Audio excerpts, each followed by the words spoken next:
Yogeshwari and I'm here to talk about mucormycosis, the black fungus.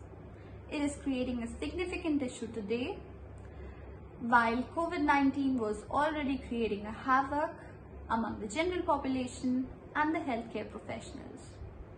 Since the second wave of COVID-19 has hit us, so many cases of mucormycosis can be seen. And in India, it is so much high that it is being called as the mucormycotic and the diabetic capital of the world, which is all the more devastating for us. So let us discuss about this disease a little in detail. So first of all, I would like to tell you that it was present much before COVID-19 came in. It is an opportunistic infection. It is present around us and it was affecting people much before COVID as well. So, like I said, it's an opportunistic infection, it is life-threatening and it is caused by a fungus of Mucorales order, the species being Rhizopus and Mucor. So there are different types of this disease depending upon the part of the body it is involving. It could be the rhinocerebral type, it could be pulmonary, it could be cutaneous, gastrointestinal, or it could be the disseminated type. So today we are going to discuss about rhinocerebral mucormycosis. So the thing is, who could be at risk? It is not just COVID-19 patients, it could be anyone with uncontrolled diabetes, people who are having immunosuppressive diseases like HIV, AIDS, cancer. It could be patients of renal diseases. It could be patients who are having or undergoing a prolonged steroid therapy. All of them could be at risk of this disease. Now, the important thing is how to catch it early. What are the red flags? So I have divided them for you into intraoral, extraoral and general symptoms. So coming to the intraoral, what you can see inside the mouth. It could be mobile teeth. It could be unhealing ulcers on the palate or elsewhere in the mouth, which could lead to halitosis or bad breath. There could be multiple or single draining sinuses in the mouth, that is pus discharge in the mouth. There could be dental pain of unexplained origin. So all of them you could see intraorally. Then coming to the extraoral features, what you can see.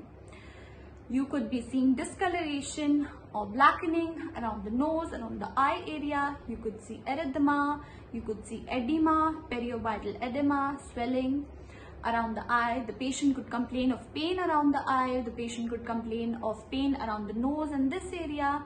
He could complain of blurring of his vision. He could complain of double vision.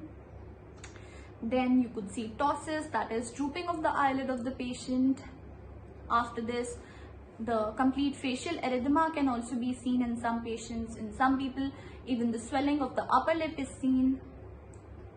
Along with this, you can see a nasal discharge with epistaxis, that is blood, and also it could be purulent, it could be blackish in color. Then coming to the general things which you can see, the patient would be having fever, he would complain of malaise, he would complain of nasal stuffiness. So all of these are your red flags. Then after this, we would come and discuss the radiographic interpretations. So again, I would say that early imaging is very, very important. If we do that, we would catch the disease early. Number one thing is that. Secondly, we can get to know or we can judge the extent of the disease and we can start our aggressive therapy so that we save our patient. So what you can go for is an MRI or a CT-PNS view with contrast.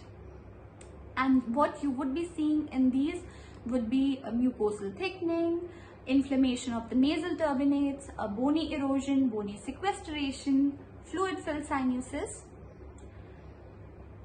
Now, the other lab investigations which you can go for would be deep nasal swabs for KOH and fungal culture. You can go for the CRP level. In normal people, it is basically below 10 mg per liter, and it is going on for COVID patients as well. It is much higher than this, so we can get that done. We can get a negative Galatherman test, we can go for biopsies. Now, after all of this, the basic part is how to prevent it. We always know that prevention is better than cure. And yes, we can prevent this as well if we are careful. So what you can do is, the first thing, you have to monitor and maintain the blood sugar levels of each patient under the normal level. This is crucial. You have to get the patient tested again and again for his blood sugar level. You have to keep on monitoring it. The second thing after this would be your hygiene, which is very, very essential. Example, a patient is admitted and he is undergoing oxygen therapy. So the oxygen delivery system should be clean. If he is taking steam, so the steamer has to be clean. The water he is using in that has to be fresh. He should not be reusing the water. If he is using nebulizers, humidifiers, they should be cleaned from time to time. He should be using sterile water. So all of this is our hygiene protocol. We must maintain it. And lastly, I would say we have to be very, very judicious, very, very careful about steroid usage in these patients. So all of this would help us prevent mucormycosis. Now, if it has happened, how do we treat it? How do we manage it? So I would like to tell you that it is a team approach. For rhinocerebral mucormycosis, I'm discussing this. We need an ENT surgeon, we need a maxillofacial surgeon, we would require an ophthalmologist, we would require a neurosurgeon, we would require an endocrinologist.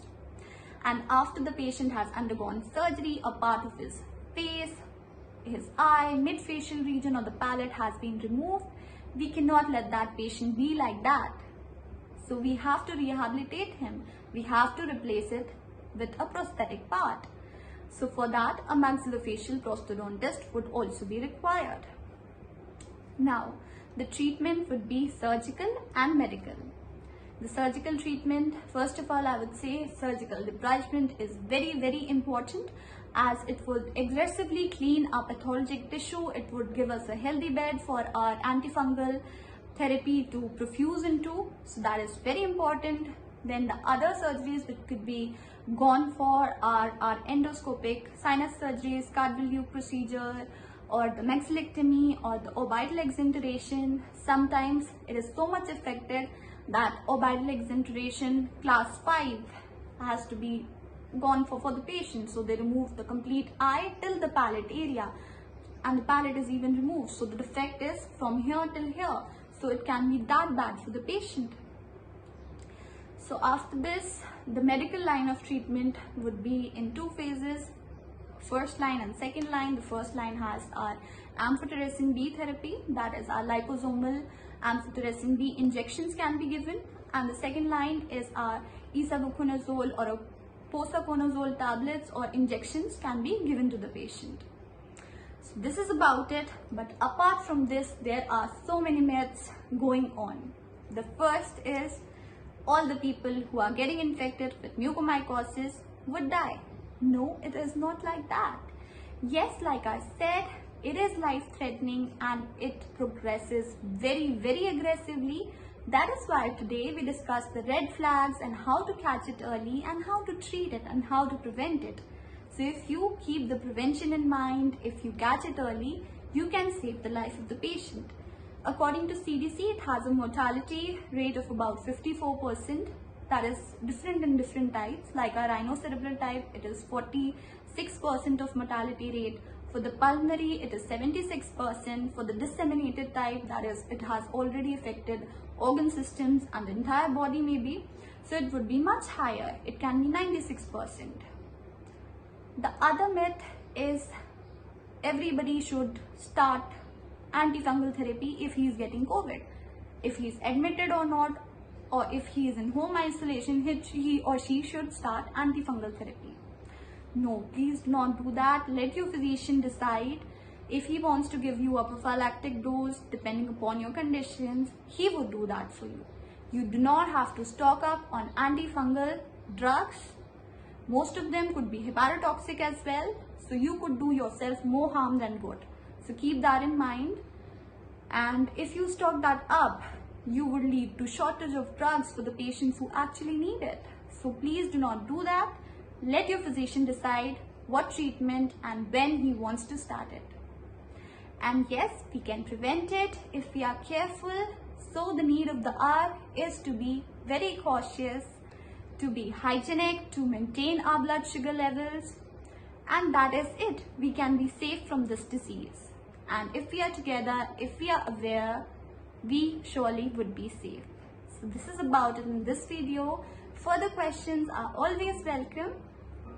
So keep safe, stay at home, keep having healthy food, keep your immunity high, and that is about it. Thank you.